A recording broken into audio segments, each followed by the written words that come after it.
देख लिया। चलिए आप आ ही गए हैं तो देखिए हिंदी का आज का क्लास है सर्वनाम। तो सर्वनाम चैप्टर में हम लोग सबसे पहले समझते हैं सर्वनाम होता क्या है। सर्वनाम का अर्थ होता है कि जो नाउन के बदले में हम प्रयोग करते हैं उसी को हम लोग क्या कहते हैं, सर्वनाम कहते हैं। तो चलिए सर्वनाम को हम समझते हैं। सर्वनाम जैसे हम एक एग्जांपल के द्वारा इसको समझते हैं। कहता है मोहन एक अच्छा लड़का है, मोहन क्रिकेट खेलता है और मोहन घूमने भी जाता है और मोहन से अच्छा कोई नहीं। अब इसी का एक और एग्जांपल देखेंगे। कहता है मोहन एक अच्छा लड़का है, वो क्रिकेट खेलता है, वो घूमने भी जाता है और वह सबसे अच्छा लड़का है। अब देखेंगे दोनों में सही कौन है, तो अच्छा कौन लगता है बोलने में, तो हमें दूसरे नंबर पर। इसमें बार बार मोहन आकर के बोलने में जो है अच्छा नहीं लगता है, इसलिए हम लोग वह का प्रयोग जो किए हैं, इस वह को हम लोग कहेंगे सर्वनाम। इस मोहन के बदले में भी वह का प्रयोग किए सर्वनाम। यहाँ पर मोहन के बदले में उससे का जो प्रयोग किए यही है हमारा सर्वनाम, यानी नाउन के बदले में यानी संज्ञा के बदले में प्रयुक्त हो गया। तो लगभग आप समझ चुके होंगे सर्वनाम हमें कहेंगे किसको, शब्द का नाम क्या करेगा, सर्वनाम। यानी किसी के नाम के बदला में कोई चीज आ गया उसी को सर्वनाम कहते हैं। जैसे मैं, यह, वह, मैं, तुम, अपना। अब असली में जो होता है ओरिजिनल में हम देखें तो 11 सर्वनाम होते हैं। कितने सर्वनाम, 11। लेकिन हम लोग देखते बहुत सारे हैं। अभी आश्चर्य लगेगा यार, 11 ही सर्वनाम होते हैं, बहुत सारे देखें। कुछ नहीं होता है, मात्र 11 होता है। इसी का कई रूप बनता है। जैसे यह को ये कहते हैं, ये लोग कहते हैं, ये सब कहते हैं। इसी तरह वह का वे, मैं का मेरा, हम लोग, ये सब जो बनता है ये सब क्या है, इसका सिंगुलर से प्लूरल यानी एक वचन से बहुवचन है, जबकि असली में ये 11 ही होता है। तो आप इस 11 को खाली दिमाग में रखिए, पूरा बन जाएगा। चलिए अब कहते हैं सर्वनाम के जो भेद हम पढ़ेंगे यानी प्रकार पढ़ेंगे। 6 प्रकार होता है असली में मुख्य रूप से, ठीक है। तो मुख्य रूप से 6 प्रकार हम पढ़ेंगे। तो पहला है पुरुषवाचक, दूसरा है निश्चयवाचक, अनिश्चयवाचक सर्वनाम और संबंधवाचक, प्रश्नवाचक और निजवाचक। ये 6 प्रकार है। तो हम पुरुषवाचक को भी रखते हैं। अभी हम निश्चयवाचक से शुरू करेंगे। तो चलिए निश्चयवाचक को हम समझते हैं क्या है निश्चयवाचक सर्वनाम। निश्चयवाचक जो सर्वनाम होता है इसमें क्या होता है कि इस शब्द से किसी निश्चित जिस शब्द से निश्चित वस्तु का बोध होगा, इस बात को ध्यान रखेंगे। निश्चित वस्तु होगा तब क्या होगा, निश्चयवाचक सर्वनाम। अगर निश्चित वस्तु का बोध नहीं हुआ तब हो जाएगा अनिश्चयवाचक सर्वनाम। दोनों में बस इतना ही अंतर है कि निश्चित वस्तु का बोध हुआ तो निश्चयवाचक, नहीं हुआ तो अनिश्चयवाचक।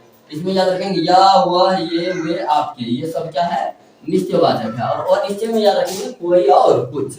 अब इसको समझते हैं। जैसे करा है, यह कलम है, कलम है या कलम है। जैसे यह मार्कर है, ये निश्चित मार्कर है, तो ये निश्चित बोध करा रहा है। तो यहाँ पर जो यह होगा ये कौन सा होगा, निश्चयवाचक। तो इस वाक्य में यह क्या है, निश्चयवाचक सर्वनाम है।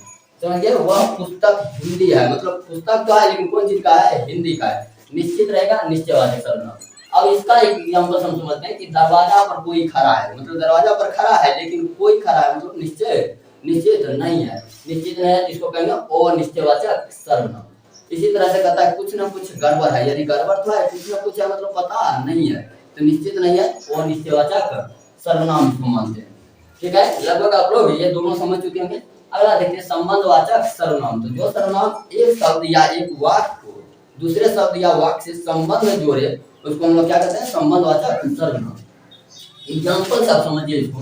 एग्जांपल में कह रहे हैं जैसे जो और सो, ये याद रखिए क्या है, संबंधवाचक सर्वनाम है। जैसे कहता है जो कल आया था वह बाहर खड़ा है, यानी कि याद रखिए कल आया वह कहाँ खड़ा है, बाहर खड़ा है। यहाँ जो और वह दोनों एक ही आदमी के लिए प्रयोग किया गया कि जो कल आया था वही बाहर खड़ा है। ये दोनों में संबंध जो रहा है, इसको हम लोग क्या कहेंगे, संबंधवाचक सर्वनाम। पूछेगा इस वाक्य में कौन सा सर्वनाम है, संबंधवाचक का। कौन कर रहा है, तो जो कर रहा है, यानी जो है संबंधवाचक सर्वनाम है। ठीक है, अब है अगला प्रश्नवाचक सर्वनाम। ध्यान से समझते जाइए, बहुत आसान तरीका से हम सीख सकते हैं सर्वनाम को। सर्वनाम भारी नहीं है, बहुत आसान है, बस समझना है।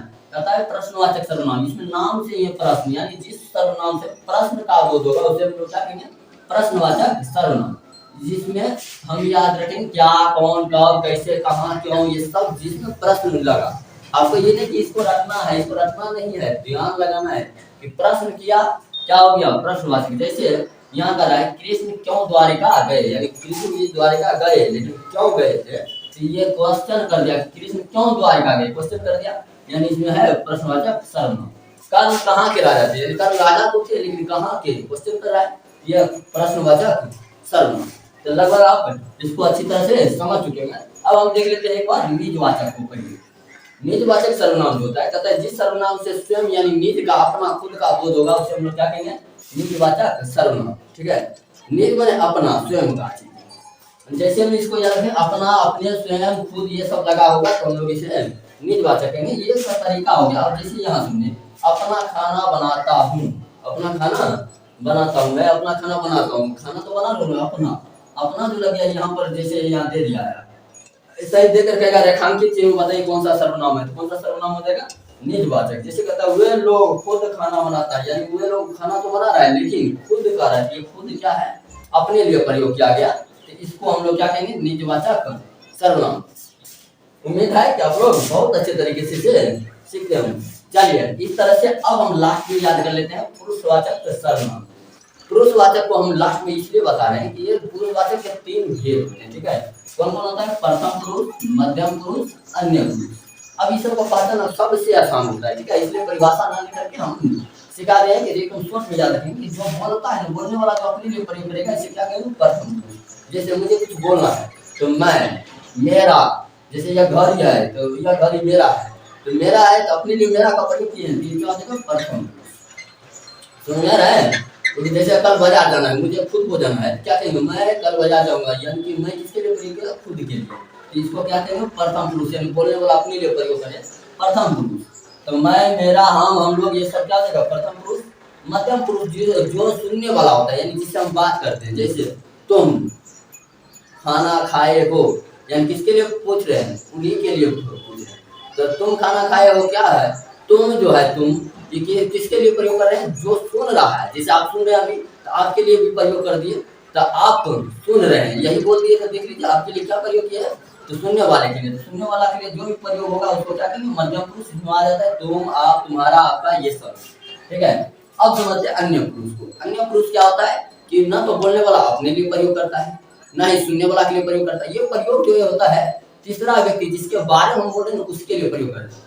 जैसे मान लेते हैं कहीं पर कोई चीज जा रहा है, हम कह रहे हैं कि वह गाड़ी से जा रहा है, यानी मैं बोलने वाला अपने लिए खुद ने प्रयोग किया, आप सुनने वाले हैं तो आपके लिए प्रयोग नहीं किए।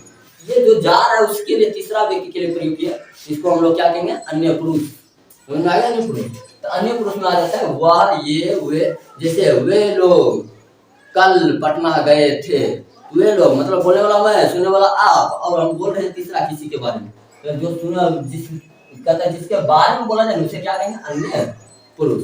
तो प्रथम पुरुष, मध्यम पुरुष और अन्य पुरुष में आप अंतर समझ गए होंगे। बोलने वाला प्रथम पुरुष, सुनने वाला मध्यम पुरुष, और जिसके बारे में बोला जाए उसको अन्य पुरुष कहते हैं। चलिए इसमें कोई दिक्कत नहीं।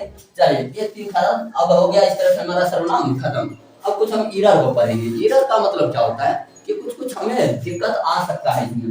तो ईरर जैसे हम देखेंगे निश्चयवाचक और अन्य पुरुष को। थोड़ा सा यहाँ पर एक बार एक नजर दीजिए तब हम समझाते हैं। कहते हैं निश्चयवाचक में देखेंगे यह हुआ, ये हुए था।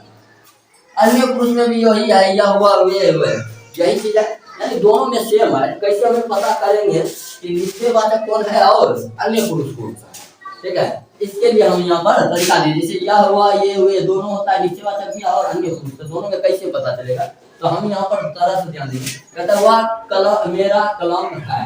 एक एग्जाम्पल है, वह कल आया था, याद रखेंगे। अब ध्यान से देखिए, वह मेरा कलम है, ये निश्चित वस्तु का बोध है। जब ये वस्तु का बोध लगाते हैं तब हम कहते हैं निश्चयवाचक सर्वनाम। यहाँ पर दिए थे कि निश्चित वस्तु का बोध, यहाँ पर वस्तु का बोध आया तो निश्चयवाचक सर्वनाम।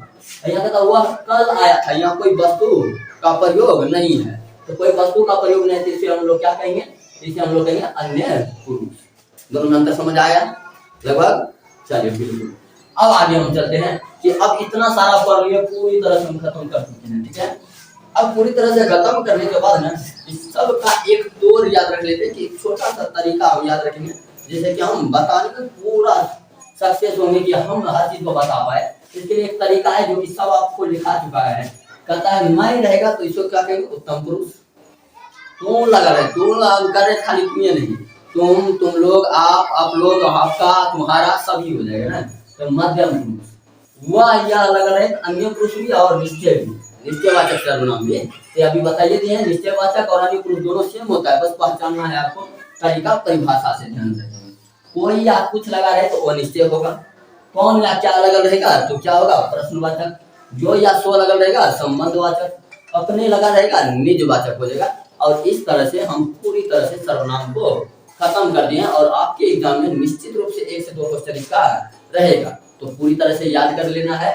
और अब मिलते हैं अगले वीडियो में हम किसी अन्य चैप्टर के साथ हिंदी ग्रामर के लिए। आज के लिए इतना ही। जय हिंद।